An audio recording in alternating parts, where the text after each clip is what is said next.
Leslie Meredith with Breakbulk Events and Media. We've just finished our session on closing the talent gap, and I have our moderator and friend Tina Benjamin-Lea here with me, who's with Kerry Project Logistics in Abu Dhabi. Welcome. Thank you, Leslie. It's lovely to see you.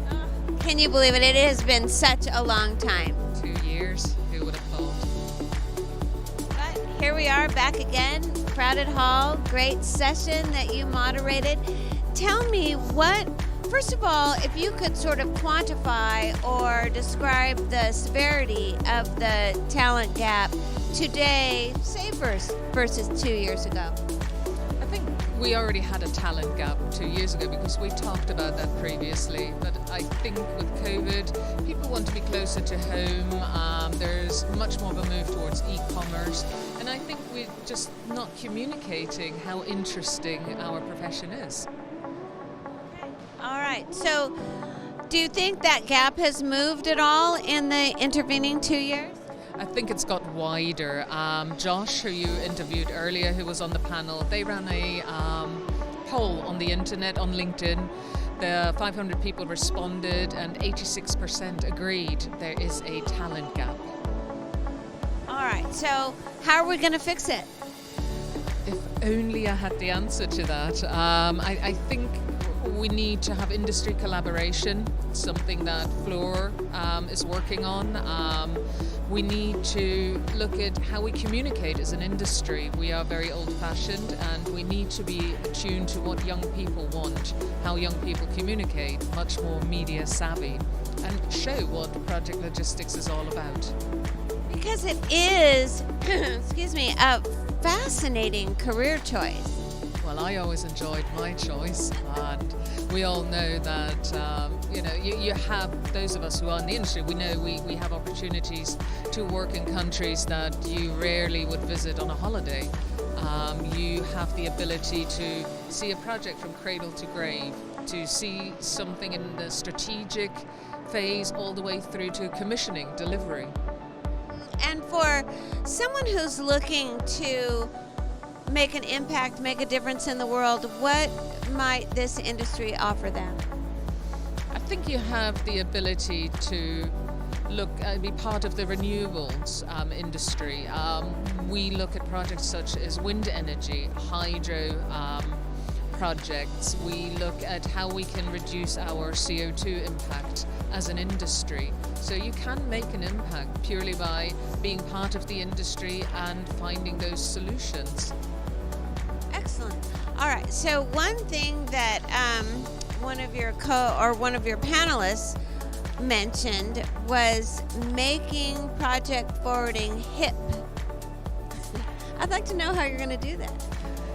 That's an interesting question. I think another term was sexy that was used. Not quite sure which one it is, but I think the younger generation, and also looking forward, is how we utilize tech, how we look at utilizing, for instance, AI, virtual realities.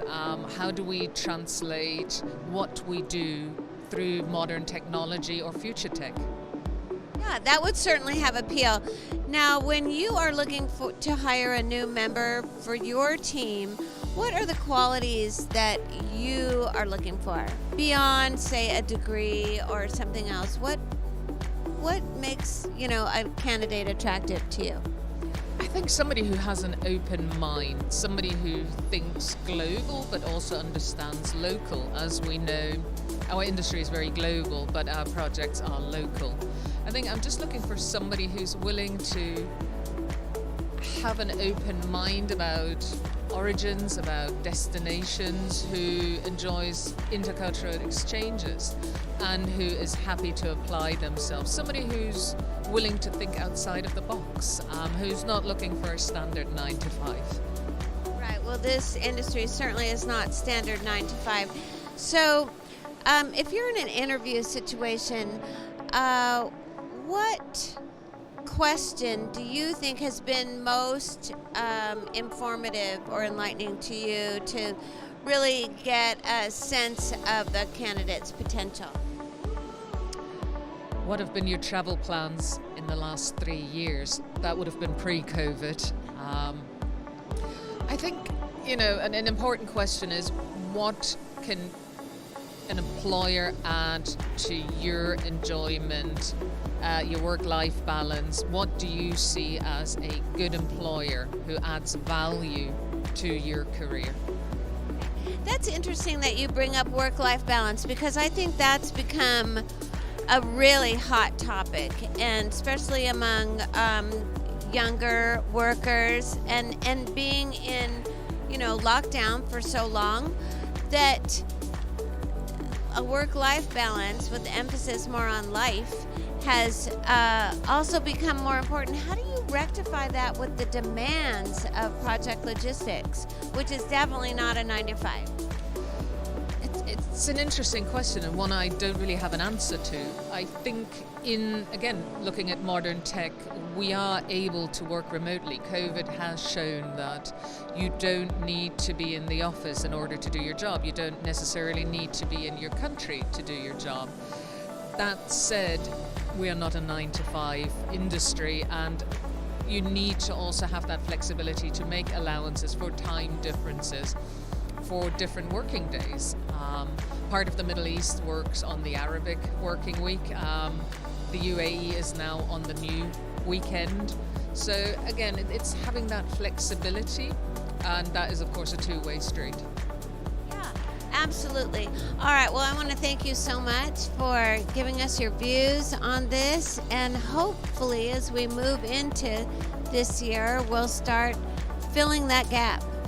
I really hope that it's going to be a good year for the industry and for all of us. Thanks so much, Tina. Great to see you.